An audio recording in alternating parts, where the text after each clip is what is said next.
नमस्कार, citizens voice show में आप सबका स्वागत है। इससे पहले कि मैं कार्यक्रम की शुरुआत करूं, आप लोगों से निवेदन है, सिटीजन्स वॉइस शो जिसका ऑफिशियल हैंडल एजे सिंह ऑफिशियल है, इसको ज्वाइन करें, सब्सक्राइब करें, नोटिफिकेशन बटन ऑन करें। जनता की आवाज़ है, आपकी आवाज़ है, सिटीजन्स वॉइस शो आप ही का शो है। गिरीश जोशी जी सीनियर जर्नलिस्ट हमारे साथ जुड़े हुए हैं। बहुत बहुत स्वागत है गिरीश जोशी जी आपका। धन्यवाद। माफ़ी चाहते हैं 10 मिनट की डिले हो गया, कुछ इंटरनेट इशू हो गया। तो दिवाली की बहुत बहुत शुभकामनाएं आपको और आपके परिवार को। आपको भी, हमारे दर्शकों को भी। जी, दर्शकों को भी बहुत ज़रूरी है, क्योंकि दर्शकों तक पहुंचना और दर्शकों से हमारी आवाज़ पहुंचना बहुत ज़रूरी है। और हम चाहते हैं कि दर्शक भी इसको आगे हमारी आवाज़ को पहुंचाएं। आपको बहुत लोगों ने दिवाली की मुबारकबाद भी दी, बहुत लोगों के मैसेज भी आए, और स्पेशली उन्होंने कहा गिरीश जोशी जी को हमारी तरफ से दीपावली की मुबारकबाद दे दीजिएगा। मैंने कहा मैं मैसेज आपका पहुंचा दूंगा। Thank you. तो जी, नॉर्दर्न सी रूट 5600 किलोमीटर की शिपिंग लाइन आर्कटिक ओशन में, जो रशियन आर्कटिक कोस्ट से अटलांटिक और पैसिफिक ओशंस को कनेक्ट करती है। और पिछले प्रोग्रामों में आपने जिक्र किया कि किस तरीके से न्यूक्लियर पावर्ड चाइनीज और रशियन आइस कटर मशीन्स इस काम में कार्यरत हैं, जिसमें रेड सी, मेडिटेरेनियन सी, अरेबियन सी का झमेला ही खत्म हो जाए, सीधे अटलांटिक से पैसिफिक जो है हमारा माल पहुंच जाए कनाडा के शोर्स तक। अब ये शायद पॉसिबल होता नजर आ रहा है, क्योंकि नॉर्थ ईस्ट पैसेजेस में शॉर्टर ऑल्टरनेटिव हो गया है, जो सुएज कनाल को भी सुएज कनाल को भी बाईपास करता है, यूरोप और एशिया को भी बाईपास करता है। और जैसे जैसे आर्कटिक सी की आइस जो है वो मेल्ट होती जा रही है, वैसे वैसे नए रास्ते खुलते जा रहे हैं। कहा जाता है अगस्त से अक्टूबर एंड तक का ये कार्य संभव है। और ये रूट जो है Russia ice breaker assistance China के साथ मिलकर करती है, और ये ऑपरेशनली 21 अक्टूबर को एक्टिवेट हो गया। आपने मुझे दिवाली से एक दिन पहले फोन करके बताया ये नवंबर 1 तक सीजन चलेगा, जिसमें चाइनीज कंटेनर शिप उन्होंने अपना मेडन वॉयज कंप्लीट किया है चाइना से यूके वाया द एनएसआर, जिसको नॉर्दर्न सी रूट कहा जाता है। अक्टूबर 13 को ये चला और 20 दिन में अक्टूबर 13 को ये अराइव हुआ, 20 दिन के बाद ये चला। अक्टूबर 13 को चला और 21 अक्टूबर को ये अराइव हो गया। चाइनीज कंटेनर शिप, इसका नाम इस्तांबुल ब्रिज रखा गया है। 20 दिन की मेडन वॉयज इसने चाइना से यूके की कंप्लीट की। अक्टूबर 14 को विदाउट आइस ब्रेकिंग एस्कॉर्ट, यानी कि कोई आइस ब्रेकर्स उसके साथ नहीं लगे हुए थे, और इसने फेवरेबल सीजनल आइस कंडीशंस में नेविगेट किया है। और ये डील जो है रशिया और चाइना की अक्टूबर 14 को जो है जॉइंटली डेवलप और कमर्शलाइज करने की बात हुई थी। ये सारा विषय क्या है, एक तो मैं आपसे ये समझना चाहता हूं, और दूसरा ये जो ट्रांजिट वॉयजेस हैं, क्या ये अब आने वाले समय में बढ़ेंगे, और इससे कारोबार में और शिपिंग लाइन में क्या नए रेवोल्यूशंस आने वाले हैं, इसके बारे में आपसे जानकारी। ये प्रोग्राम जो है नॉर्थ सी रूट का, ये काफी वक्त से चल ही रहा था। अब ये था कि जैसे जियोपॉलिटिकल सिनेरियो जो बदलता चला जा रहा है, रेड सी में दिक्कत है, हुतीज का और सोमालिया के पायरेट्स का वगैरह का जो था, उसमें काफी नुकसान भी हो रहा था। और ये बहुत एक लॉन्ग रूट था, लेकिन अभी तक पॉसिबल नहीं था ये रूट जो नॉर्थ सी का था, क्योंकि वहां पे बर्फ था और बर्फ में ये शिपें नेविगेट नहीं कर पाती थी। इसका अल्टरनेट ये था कि अगर आपके पास शिप आइस ब्रेकर जो शिप्स हैं वो अगर न्यूक्लियर पावर्ड है, तो वो उसी एरिया में सालों साल रह सकती हैं विदाउट रिफिलिंग, और वो अपना काम कर सकती हैं। This was achieve. तो इन्होंने 2021 से ही एक रूट खोलने की कोशिश करी थी। एक बार एक किसी नेविगेटर ने कोशिश भी करी थी और ही successfully went through that route, but troublesome था, क्योंकि नॉर्थ ऑफ द कनाडा आप देखिए तो वहां पे ऐसा कोई भी सपोर्टिंग पोर्ट या ऐसा कोई इमरजेंसी का वो सिस्टम नहीं था। But now that is getting developed, वो एक अपॉर्चुनिटी कनाडा है। अभी इन्होंने ओरिजिनली जो रूट डिसाइड किया था that was from Yokohama to Rotterdam. अब ये 12,840 किलोमीटर का जो कन्वेंशनल रूट था वाया सुएज कैनाल, वो 9,000 किलोमीटर से रिड्यूस होकर 5,770 नॉटिकल माइल्स रह गया है। तो आप समझिए 9,000 नॉटिकल माइल्स का जो डिफरेंस है, 40 to 60% आपका फ्रेट बचता है। 50%, जैसे भी आपने बोला कि जब 35 दिन का टाइम है, वहां पे 20 दिन में शिप पहुंच रही है, तो that is also a very big achievement in logistics. तो ये रूट इन्होंने चालू करा जब अब ये लगा कि ये चल पड़ेगा और इकोनॉमिकल भी है, और ये सारी वो ट्रबलसम एरियाज को बाईपास करके निकलती हैं। क्योंकि सुएज कैनाल का जो एक बैड एक्सपीरियंस हमको हुआ था कि उसमें एक शिप फंस गई तो ट्रिलियंस ऑफ डॉलर्स का नुकसान हो गया दुनिया को, क्योंकि वो 20-22 दिन वो चैनल बंद रही। This is a very safe route. और इसमें सबसे बड़ा एडवांटेज क्या है कि ये जो पूरा बेल्ट है, that comes under the Russia's exclusive economic zone. तो ये जो 20 नॉटिकल माइल का जो बेल्ट है वो उसके एरिया में, तो I think no other country can stop them for doing that, वो कर सकते हैं। तो ये एक सक्सेसफुल, बहुत ही अच्छा एक रूट हो गया है। यूके का जो डिपेंडेंस था, यूरोपियन यूनियन का डिपेंडेंस जो था वो वाया पाइपलाइन वगैरह था, तो यूक्रेन से वो भी एक डिस्टर्ब हुआ था, वो भी एक दिक्कत थी। तो I think this is an excellent way that has been sorted out. अब इसमें देखने वाली बात क्या है कि the people who are willing to participate in this route, उसमें Russia, China, India, UAE, Japan, उसके साथ South Korea, Norway, Sweden, Finland और डेनमार्क, दीज ऑल कंट्रीज, ये इनको लॉजिस्टिकल कॉस्ट और डिस्टेंस का एडवांटेज हो रहा है। तो आई थिंक ये पूरा एक नया चैप्टर खुल रहा है in the sea logistics field, और I think that is appreciable, इसमें कोई दिक्कत नहीं है। लेकिन अपनी आदत से मजबूर अमेरिका ने उसका एक नेगेटिव प्रोपोगंडा चालू कर दिया है कि भाई वहां पे ऑयल स्पिल होगा तो उसको कौन कंट्रोल करेगा, क्योंकि वहां पे कोई डिजास्टर मूवमेंट्स की सिस्टम्स नहीं है। वहां पे नॉइज पोल्यूशन होगा, अब वहां पे जब बस्ती नहीं है तो नॉइज पोल्यूशन की फरियाद कौन करेगा।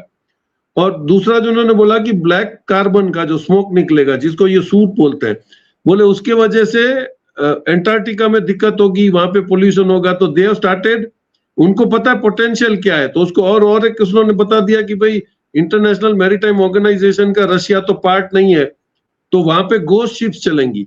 मतलब इसने कुछ लेम एक्सक्यूज देके पब्लिक का अटेंशन डाइवर्ट करने की कोशिश करी है, लेकिन positive sectors are much more powerful than the negative beliefs. तो आई थिंक वो चलेगा, और दिस इज नॉट बैड। वो अच्छा ही है कि चलो एक अल्टरनेट रूट भी इमरजेंसी में शुरू हो रहा है।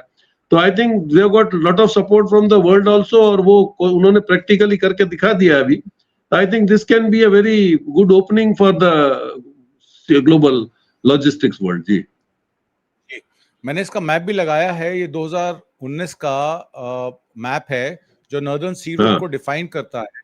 ये बेसिकली बेरिंग स्ट्रेट से आर्टिक ओशन नॉर्थ पोल के साइड से निकल के ये अलास्का तक, कनाडा तक कवर करता है, इसको आइसलैंड से कनाडा तक कवर करता है। डेनमार्क को भी कोई इशू नहीं है इसमें। और मैं तो इस बात पे बड़ा हास्पद है कि जब आप ग्रीन लैंड में जाके ड्रिल बेबी ड्रिल की बात कर रहे हैं तो ऑयल स्पिल से आपको चिंता क्यों है? सबसे ज्यादा तो इकोलॉजी को आप ही करते हैं। हालांकि Russia was seeking partners to develop the NSR. अगर आपको ज्ञात हो तो आर्टिक ओशन में ये इंफ्रास्ट्रक्चर डेफिशिएंसीज थी, और प्राइम मिनिस्टर नरेंद्र मोदी भी रशिया में गए थे on a state visit to attend the 22nd India Russian bilateral summit.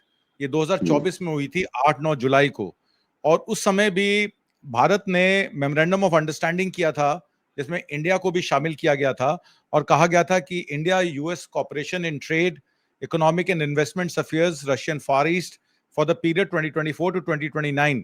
और ये कॉपरेशन प्रिंसिपल एंड इन्वेस्टमेंट जो थे वो एक तरीके से एमओयू साइन हुए थे, जिसमें road map for developing north sea route and the Russian Arctic region at large, ये भी उसमें शामिल था। तो क्या मान लेना चाहिए कि भारत को अब ये पैसिफिक और अटलांटिक ओशंस का इस्तेमाल करने के लिए जो एमओयू रशिया से साइन हुआ है ट्रेड इन्वेस्टमेंट का, उससे इसको फायदा मिलेगा? और दूसरी बात, जो लॉस्ट बिजनेस है भारत का $42 बिलियन का जो उनके पास ट्रेड सरप्लस था, अब ये रास्ता खुलने से कनाडा में निर्यात आयात या वेस्टर्न यूरोप में निर्यात और आयात के अपॉर्चुनिटीज भारत के लिए भी खुलेंगे। और इसमें अमेरिका का जो बयान आया है कल, जिसमें डोनाल्ड ट्रंप ने कहा है कि वॉर तो मैंने रुकवाई थी, और मोदी जी शर्म एल शेख में भी नहीं गए, लास्ट अपॉर्चुनिटी थी उनकी मोदी जी की ट्रंप को मिलने की before he goes to China. तो मैं जरा से ये समझना चाहता हूं, क्या इसका बेनिफिट भारत को मिलेगा जो एमओयू भारत ने साइन किया रशिया के साथ लास्ट ईयर? अभी जियोपॉलिटिकल सिचुएशन आप देखिए तो जैसे हम लोग डिस्कस कर सकते हैं कि अमेरिका का उसका जो तमगा था वर्ल्ड का सबसे बड़ा इंपोर्टर का कि कंज्यूमर का, वो धीरे धीरे खत्म हो रहा है। उसने ये अपने पांव पे कुल्हाड़ी मार के टैरिफ जो उसने लगाया, उसमें every country started looking for an emergency alternate market, और वो काफी उसमें सक्सेसफुल भी सब लोग हुए।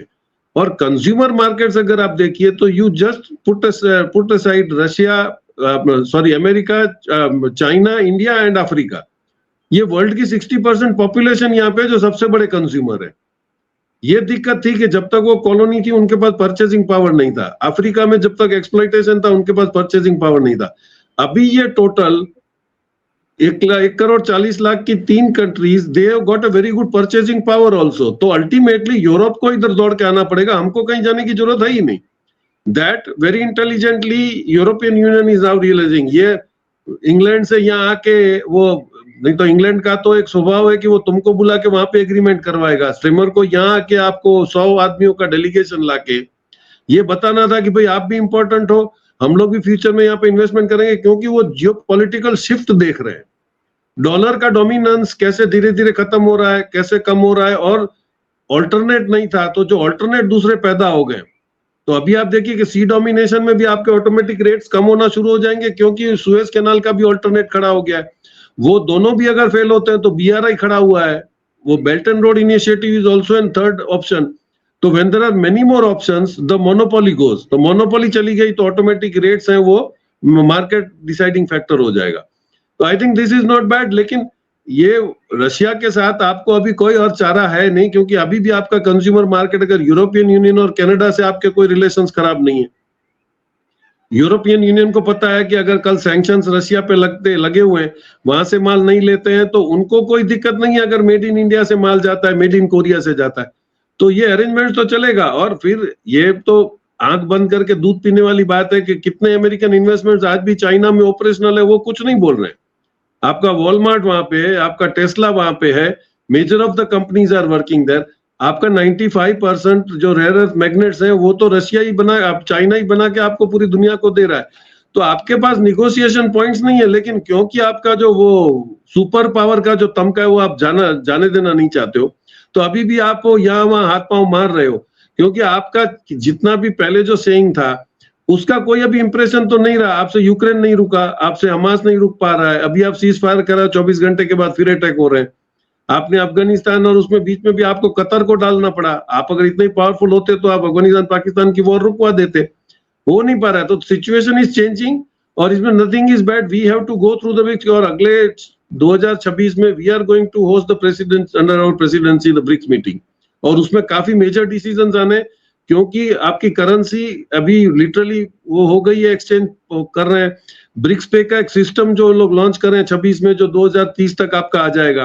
कॉमन करेंसी में थोड़े से डिफरेंसेस है, ब्राजील इंडिया उसमें एग्री नहीं कर रहे हैं। तो जैसे ब्राजील का एफिक्स है, चाइना का डिजिटल करेंसी है, हम लोगों का यूपीआई है, तो उसके लिए एक सिस्टम चल रहा है कि उसको कैसे कॉमन प्लेटफॉर्म पे ऑपरेट कर पाएंगे। वन दैट्स कम, और अभी प्रैक्टिकली हम लोगों ने इनडायरेक्ट मैसेज तो इंडिया ने अमेरिका को दे दिया कि अभी जो शिपमेंट आया रशिया से ऑयल का, that was purchased by the government Indian oil corporation, और उसका पेमेंट उन्होंने युआन में करा। तो ये एक सिस्टम ऑपरेशनल है और वेरी कैपेबल है, तो ये आई think that is going on. और दूसरा क्या है कि अभी जैसे चाइना ने एक बहुत ही अच्छा एक स्टेप लिया कि उसने आपको, even if you have a passport you can visit China without visa for 29 days. उसमें इन्होंने C2B का जो कॉन्सेप्ट है पेमेंट का, इनका चाइना डिजिटल में कस्टमर टू बिजनेस, तो आप अभी वहां पे पेमेंट कर सकते हो, होटल का पेमेंट कर सकते हो, वो आपका पेमेंट का सिस्टम। तो अभी जैसे कंज्यूमर टू बिजनेस हो गया, next step will be business to business, और पेमेंट्स हो रही हैं थ्रू ट्रम्प। तो आई थिंक काफी कुछ चेंजेस हैं। हम लोग वो अमेरिकन कॉन्सेप्ट पे पकड़ के बैठेंगे तो शायद हम पीछे की स्टोरियां भूल जाएंगे। जैसे नोबडी स्टिल टॉक्स अबाउट कि भाई नॉर्थ सी रूट कितना पावरफुल है और वो कैसे कितना फटाफट अपना ट्रांसपोर्टेशन का सिस्टम चेंज कर रहा है। जी, आपने नॉर्दर्न सी रूट की बात की। नॉर्दर्न सी रूट में चाइना और इंडिया जो है वो एनर्जी इंपोर्टिंग कंट्रीज हैं। फॉसिल फ्यूल्स के द्वारा चाइना की भी 80% रिक्वायरमेंट, एनर्जी की रिक्वायरमेंट पूरी होती है, इंडिया की तो 100% रिक्वायरमेंट पूरी होती है। तो इंडिया और चाइना तो डेफिनेटली रशिया के एक नेचुरल पार्टनर्स हो जाएंगे। उसका रीजन मैं आपको ये बताता हूँ, क्योंकि रशिया और चाइना मिलकर जो ये रूट एक्सप्लोर कर रहे हैं, ये इसको पोलर सिल्क रोड भी कहा जा रहा है। और Yes. पोलर सिल्क रोड इसलिए कहा जा रहा है क्योंकि इसमें आपके रिसोर्सेज एक्सप्लॉयटेशन है, एनर्जी सिक्योरिटी के अलावा आपके जो क्रिटिकल मिनरल्स हैं वो भी एन रूट मिलेंगे आपको, क्योंकि ये टोटली Yes. अनएक्सप्लोर्ड एरिया है from the Atlantic to the Pacific. तो आई थिंक ये एक इंडिया के लिए बड़ी अच्छी अपॉर्चुनिटी है कि अगर आपको रेयर अर्थ मिनरल्स में चाइना का कॉपरेशन चाहिए, क्योंकि वो प्रोसेसिंग करता है 95%, रशिया के साथ आपको एक्सप्लोरेशन की अपॉर्चुनिटी मिल रही है। और इंडिया के साथ रशिया एमओयू साइन कर चुका है 2024 में, यानी कि उसको पूरी अपॉर्चुनिटी दे रहा है। तो जैसे कि 140 करोड़ की जनसंख्या हमारी है, 140 करोड़ की जनसंख्या अफ्रीका की है, चाइना की भी अच्छी खासी है, 130 करोड़ की जनसंख्या है। तो कुल मिलाकर देश की, वर्ल्ड की 50% पॉपुलेशन को आप 45% जीडीपी अगर कवर कर रही है, तो आपको बिजनेस करने से कौन रोक सकता है? भाई ज्यादा से ज्यादा इंटरनेशनल ऑर्गेनाइजेशंस हैं। मैं एक इससे ही रिलेटेड प्रश्न आपसे पूछना चाहता हूं। रशिया की एक लाइबिलिटी है, एक डेट है जो वो अमेरिकन पेपर होल्ड कर रहे हैं, पब्लिक डेट का करीब $500 बिलियन का पब्लिक डेट उनका है। रशिया ने तो यहां तक कह दिया है कि वो, उनके एडवाइजर थे एंटन कोबिकोव, उन्होंने यूएस को एक्यूज किया कि वो 35 से 37 ट्रिलियन डॉलर की डेट को अगर अपना ये बिटकॉइन और एथरनेट और ये जो आपके स्टेबल कॉइन्स हैं, अगर इससे उसको एडजस्ट करके क्रिप्टो क्लाउड से अपनी लाइबिलिटी को खत्म करने की कोशिश करेंगे, जैसे 1930 में गोल्ड डिवैल्यूएशन हुआ था, 1971 में निक्सन शॉक हुआ था, तो ब्रिक्स के पास भी ऑप्शंस अवेलेबल हैं।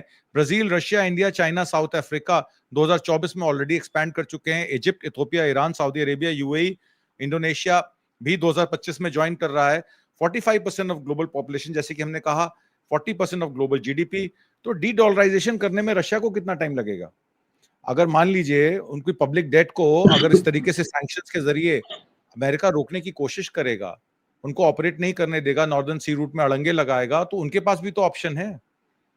तो इसके बारे में आपका क्या कहना है? रशिया की क्या तैयारी है वहां पर डॉलर को डीवैल्यू करने की? नहीं, देखिए 2004 के बाद जब रशिया को दबाने के लिए डॉलर का इस्तेमाल हुआ, उसकी इकोनॉमी खत्म करने के लिए भी इन्होंने काफी वो ऑयल के रेट्स बढ़ा दिए। शायद वो रिकॉर्ड था कि उस वक्त में 2008 में 184 तक बैरल का रेट गया था। वो इसलिए गया था कि रशिया की इकोनॉमी खत्म करनी थी। अब इसकी जो ये गेम है ये ओपन में चली आ रही, डिस्कस लोग नहीं कर रहे हैं। एक मास्टर स्ट्रोक जो कुछ इकोनॉमिस्ट का जो डर है कि ये जब अमेरिका के पास कोई हथियार नहीं होगा तो वो खुद ही डॉलर को डिवैल्यूएशन कर देगा, महंगाई होगी, डिस्टर्ब पूरा वर्ल्ड की इकोनॉमी होगी। लेकिन उसका एग्जाम्पल भी वो देते हैं, 1971-73 में रिचर्ड निक्सन था, तभी उसने गोल्ड से डिटैच किया डॉलर को, तो 8 to 10% डिवैल्यू हो गया था। थोड़ा सा हल्ला गुल्ला हुआ, फिर सब लोगों ने अपने अपने से मेंटेन करा।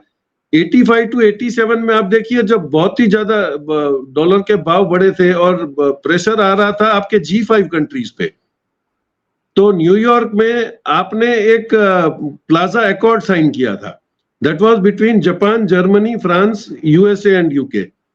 इन्होंने उस वक्त 50% येन का रेट डाउन कर दिया, उन्होंने डीवैल्यू कर दिया था सिर्फ जापान और जर्मनी को एकोमोडेट करने के लिए। ये हिस्ट्री आप देख लीजिए।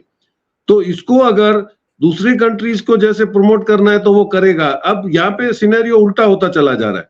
जापान, चाइना और रशिया के जो वहां पे ट्रेजरी बॉन्ड्स पड़े हुए हैं, जो इन्होंने एसेट्स फ्रीज करे हैं, वो अगर लौटाने हैं तो अमेरिका खुद ही 37 ट्रिलियन के डेप्ट में है। अब वो गोल्ड बेस्ड इकोनॉमी है नहीं, गोल्ड उसके पास कितना है नोबडी नोज, तो he can't be able to return the treasury bond. तो ये कुछ इकोनॉमिस्ट को ये बहुत बड़ा डर है कि ये कहीं बिल्कुल इसको क्रैश ना कर दे। अगर ये आपने डिवैल्यू कर दिया डॉलर को तो आपको 50% रिटर्न करना पड़ेगा। ये वही टाइम आ गया है कि जब इंडिया को लौटाना होता है 60 रुपया डॉलर में, तो वो उसका 80 कर देता है। तो हम लोगों ने 60 की जगह 80 रुपया देना है। वो जो एक अनसर्टन ड्रेन होता है फाइनेंस का, उसमें कोई भी कंट्री को इसी फॉर्मूला से उन्होंने बर्बाद किया है। तो चाइना बहुत ही श्रूड था, क्योंकि चाइना ने अपनी फेडरल बैंक को पहले ही इंस्ट्रक्शन दे के रखे थे। पीपल्स बैंक ऑफ चाइना का एक ही रूल है कि वो डॉलर फ्लक्चुएशन 2% तक ही बर्दाश्त करता है, प्लस माइनस 2% से ज्यादा हुआ वो इंटरवेन करता है। अभी आप देखिए 2001 के रिसेशन के बाद भी 2002-2008 में इसने यही करा था, फेडरल बैंक ने उसको रेट को फिक्स करा था। उस वक्त भी आपकी वैल्यूएशन 20 to 30% डाउन हो गई थी। और एडवांटेज क्या हुआ लेकिन उसमें, क्या आपका अमेरिका टूरिज्म में सस्ता हो गया डॉलर, तो लोग वहां भागने लगे। आपका इंपोर्ट सस्ता हो गया, आपका एक्सपोर्ट में थोड़ा सा फर्क पड़ा, लेकिन एग्रीकल्चर और दो सेक्टर जो उनके थे उनको ज्यादा फर्क नहीं पड़ने वाला, तो उन्होंने रेट एनहांस कर दिया। क्योंकि वो जो फाइनेंस करते थे वो सब्सिडी कम कर दी, तो उनका कोई प्रॉफिट लॉस में ज्यादा फर्क नहीं है। ये बिहाइंड द कर्टन जो अमेरिका गेम करता रहता है, उसको भी ध्यान में लेना जरूरी है। अभी इसको इस वक्त जो समझ में आ रहा है कि अब इसको ये करेगा क्या, क्योंकि इसने बिटकॉइन कोशिश करी है, बिटकॉइन में काफी पैरेलल गेम्स भी शुरू हो गई। तो बिटकॉइन को ये पहले एस्टैब्लिश करने की कोशिश कर रहा था कि डॉलर के सामने जैसे बिटकॉइन टेक ऑफ करता है तो मैं डॉलर को गिरा सकता हूं। अब वहां पर जो होगा तो उसका किसी एक्सपर्ट्स ने अच्छा लिखा है कि आपको जब डिवैल्यूएशन करना होता है तो दो चीजों का आपको ध्यान रखना पड़ता है कि आपकी जो इंटरनल पॉलिसीज हैं वो स्ट्रांग हो, आपके गवर्नमेंट स्पेंडिंग्स ज्यादा नहीं हो। तो ये पोजीशन वो ला रहा है। ये ट्रंप ने जो अभी पोजीशन लाई है कि सबको इलीगल इमिग्रेंट्स को निकाल दिया, उसने वेलफेयर स्टेट के जो खर्चे थे वो कम कर दिए, नौकरियों में भर्तियां उसने बंद करी हैं, तो ये इसके जो सिम्टम्स लग रहे हैं वो यही लग रहा है कि एंड में जब उसके पास कोई हथियार नहीं होगा तो वो डिवैल्यू कर देगा डॉलर को। This will create havoc. लेकिन रशिया एंड चाइना है, वो शायद वो भाप गए कि ये करेगा, इसलिए ही उन लोगों ने ऑलरेडी ब्रिक्स को एक्टिवेट कर दिया। ब्रिक्स में लोकल करेंसी डीलिंग तो आज भी हो रही है। Even Taiwan, Singapore, UAE, Saudi, everybody is doing that. हम लोगों ने भी पेमेंट युआन में कर दिया ऑयल का। तो वो गेम में अब ये कंफ्यूज है कि वो क्या करेगा। Now we will have to see. I think उतने बड़े इकोनॉमिस्ट हम नहीं है कि उसको प्रेडिक्ट कर सके, लेकिन there are lot many fears in the economical sector कि कौन सा कंट्री इनको कैसे डील करेगा, and everybody is looking for a safe corner. तो काफी कॉम्प्लिकेटेड तो है, लेकिन अमेरिका कब तक क्या चाल चलेगा पता नहीं है। लेकिन ये श्योर है कि जिस दिन उसने कर दिया, गिरा दिया डॉलर का रेट, हेवॉक तो खड़ा होगा। तो उस वक्त यही काम आएगा जिसके पास डेमोग्राफिक डिविडेंड है, क्योंकि आज भी आपकी इकोनॉमी 65% लोकल पॉपुलेशन पे चलती है, न कि एक्सपोर्ट इंपोर्ट इनकम पे। अभी जो इतने महीनों से चिल्ला रहे थे कि 100% लग जाएगा, इंडिया बर्बाद हो जाएगा, what is, did you find the difference on the ground? नहीं, क्योंकि 65% तो आपकी खुद की डोमेस्टिक इकोनॉमी है। उसमें भी जो 31% जो चल रहा था उसमें 17% ही अमेरिका का पोर्शन था, बाकी दूसरे कंट्रीज का तो वैसे ही मार्केट चल रहा है। और इसीलिए ये जो अल्टरनेट रूट ऑफ लॉजिस्टिक्स चल रहे हैं, डिफरेंसेस ऑफ डॉलर डोमिनेशन खत्म हो रहा है। आपका जो स्विफ्ट पे दबदबा था वो एक बार डायरेक्ट पेमेंट्स जो होने लगी हैं, तो उसमें आपका स्विफ्ट का भी जो आप जिस पे आप दादागिरी करते थे वो भी आपका होल्ड गया। आप ये समझते थे कि गूगल से आप किसी का ट्रांजैक्शन रोक लोगे, वो भी पॉसिबल नहीं है, क्योंकि अभी most of the countries like China, Pakistan, Russia, वो लोग ऑल्टरनेट बाइडू पे भी आ गए हैं। अब बाइडू का खुद का पेमेंट सिस्टम है, खुद का सैटेलाइट है, खुद का प्लेस है। तो हम अभी भी उसको कोशिश कर रहे हैं, लेकिन हम उस लेवल तक नहीं पहुंच पा रहे हैं। तो we will have to see कि how we tackle with this, कि वो ट्रंप तो जब कुछ नहीं रहेगा तो पॉसिबल है कि ये कर सकता है, और कोई गेम करता है। तो वी आर रियली प्रिपेयर्ड, या हम लोगों को फॉलो करना पड़ेगा कि चाइना रशिया ने अपने आप को कैसे इम्यून किया है। हम लोगों को ऑफिशियली डिक्लेयर करके बताना पड़ेगा कि हमारे पास ऑल्टरनेट सिस्टम क्या है। Your Reserve Bank is not able to control dollar, ये तो लास्ट 5 साल में पता चल गया। आपका 58 से लेके 88 तक पहुंचा है, Reserve Bank has no way to do that. आपने गोल्ड, और अभी आप देखिए तो जैसे गोल्ड और सिल्वर का भाव चल रहा है कि सिल्वर को आपका आईटी एप्लीकेशन के लिए जरूरत है, वो भी शूट कर रहा है। गोल्ड आपको चाहिए क्योंकि आपकी ब्रिक्स करेंसी अगर कल गोल्ड पे डिक्लेयर होती है तो ऑब्वियस है कि आपके पास वो सोवरिन बॉन्ड देने के लिए आपका वो कैपेसिटी होना चाहिए।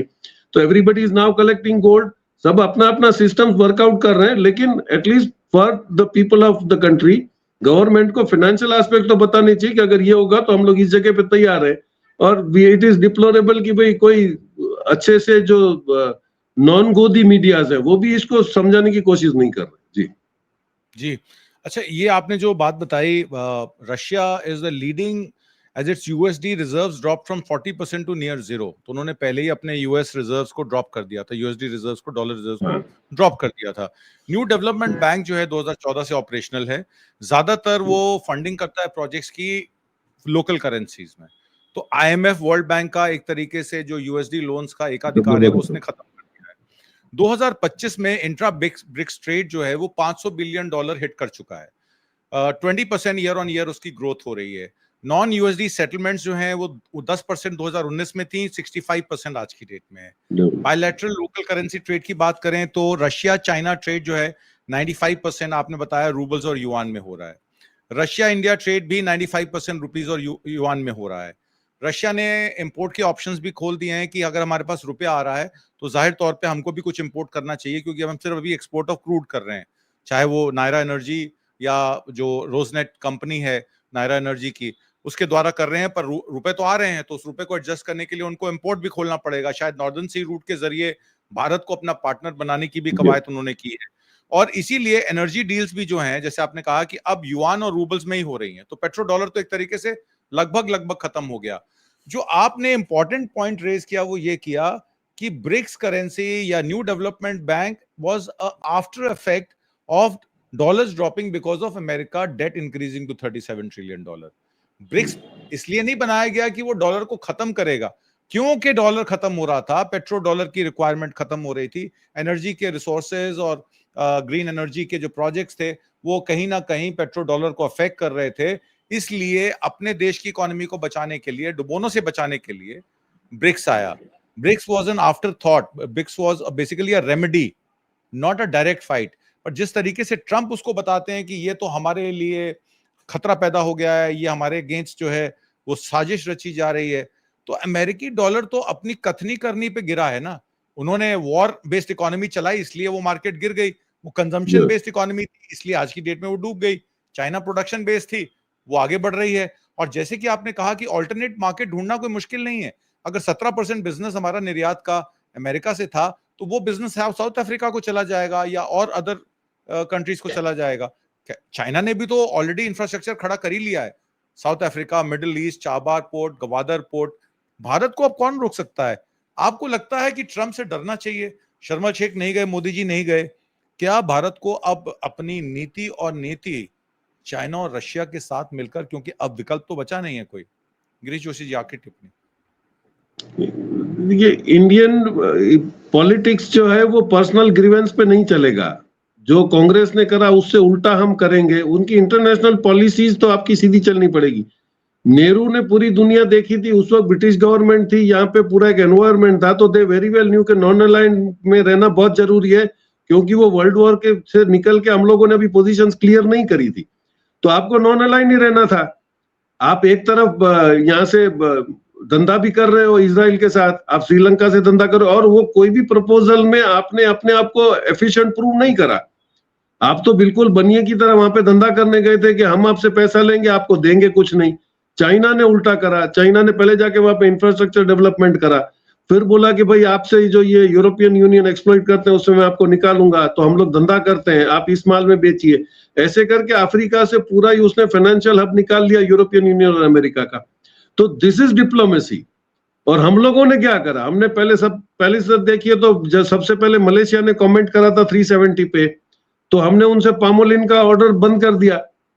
पामोलिन जैसे ही आपने रिस्ट्रिक्शन किया तो उसके पिन में बोला भाई 27,000 जो यहाँ पे तमिल के जो वर्कर्स है उनको मैं निकाल देता हूँ। तो 24 घंटे में आप पलट गए। फिर आप मालदीव्स में गए थे ये रुबाब जमाने के लिए कि हम ऑल्टरनेट वहां पे किनारे खड़ा कर देंगे, बीचेस खड़े कर देंगे, मालदीव्स कोई नहीं आएगा, उसी को बुला के आपको पैसे देने पड़े। बांग्लादेश में आप गए, आपका इंटेलिजेंस फेलियर था कि वहां पता ही नहीं चलता कि 1 साल से एजिटेशन चल रहा था जहां पे वहां पे रिजीम चेंज होने की शक्यता थी, आपके पास एविडेंसेस भी थे, और वही हालत नेपाल में थी। तो हम लोग अपने पर्सनल पॉलिटिक्स में और डोमेस्टिक पॉलिटिक्स में इतने सारे इन्वॉल्व हैं, या तो हमारे पास कोई एक्सपर्ट्स है ही नहीं ऐसे जो हमको इंटरनेशनल, आपका रॉ क्या कर रहा है, आपका सेंट्रल आईबी क्या कर रहा है, आपकी एम्बेसीज क्या कर रही हैं। तो आई थिंक वो सारा सेक्टर हमने फेल कर दिया, क्योंकि आपका जो एटीट्यूड था वो लोकल, पहले पूरे हिंदुस्तान पे 370 और ये कॉन्स्टिट्यूशन नाबूद करके पुतिन या हमको जिनपिंग बन जाना है, उसके बाद हम देश का देखेंगे। ये आपका मिसफायर हो गया पोजीशन, और now you are into a doldrum जहां से आप निकल नहीं पाओगे। और दिक्कत यह है कि इस देश को जो नुकसान हो रहा है उसको अभी you will need a very efficient leader जो साथ में लेके इसको कंट्रोल कर पाएगा, नहीं तो कहीं पर भी हम लोगों ने रास्ता नहीं खुला छोड़ा है। हम खुले दिल से ब्रिक्स में भी ज्वाइन नहीं कर रहे हैं, हम अमेरिका की गोद में अभी भी जाके बैठ रहे हैं, अभी भी हम उनके अप्रिसिएशन को अप्रिशिएट कर रहे हैं। जब छोटे से कंट्रीज उनको नहीं गांठते, आप देखिए कनाडा भी उससे मिसबिहेव कर रहा है, उसको जेलेंस्की जैसे आदमी ने भी सामने जवाब दे दिया। तो हमारी ऐसी क्या मजबूरी है कि हम उसके वहां पे जाके उसके हम प्यून की तरह बैठे। हम भी 140 करोड़ के देश है, एज ए बिग कंज्यूमर पूरी दुनिया को हमारी जरूरत है, we should have acted that way. तो I think bad situation, bad days, लेकिन होप कि जल्दी खत्म हो जाएंगे। जी जी, काजान समिट में अक्टूबर 2024 में फॉलोअप्स हुआ था। ब्रिक ने रीअफर्म किया था डीडॉलराइजेशन, और यूएस ने स्टॉप मूव्स की थी, सैंक्शन थ्रेट्स दी थी, पर प्रोग्रेस बढ़ रही है। 88% ब्रिक्स ट्रेड अभी भी यूएस टाइड है, पर बायलैटरल ट्रेड जो है वो 95% रशिया ने कट ऑफ कर दिया है, और 95% डीडॉलराइजेशन अपने की पार्टनर्स के साथ वो बिजनेस कर रहा है। एनर्जी की रिक्वायरमेंट भारत की भी पूरी हो रही है, आपने खुद ही कह दिया, इंडियन ऑयल युआन में पेमेंट कर रहा है, रूबल्स और युआन में आप एनर्जी पेमेंट कर सकते हैं, आपको पेट्रो डॉलर की कोई जरूरत नहीं है। और यूएसडी ओवरऑल रिजर्व शेयर है वो 58% डिप करके पहले 71% पे था ग्लोबल रिजर्व, अब 58% पे आ गया। तो कहीं ना कहीं ये गैप्स हैं, और इन गैप्स को भारत आराम से रूबल के साथ, रशिया के साथ, युआन के साथ और चाइना के साथ अगर मिलके काम करे तो nothing is lost, we can go back to the trajectory. आपने देखा वियतनाम का मार्केट 8% यस, ग्रोथ रेट पे पहुंच गया, हम 6% पे बैठे हैं। अगर हम इस आर्टिक सी रूट को यूज करके रशिया और चाइना से अपना ट्रेड बढ़ाएं तो 8% ग्रोथ कोई बड़ी मुश्किल बात नहीं है। 145 करोड़ की आबादी में 8% ग्रोथ मनमोहन सरकार ने लगातार साल दर साल 2008 से लेकर 2013 तक दी है। भारत के लिए एक सुनहरा मौका है, इसको गंवाना नहीं चाहिए। आज की परिचर्चा में भाग लेने के लिए और बहुत सारी महत्वपूर्ण जानकारियां देने के लिए गिरीश जोशी जी बहुत बहुत धन्यवाद। नमस्कार। Thank you sir. Thank you.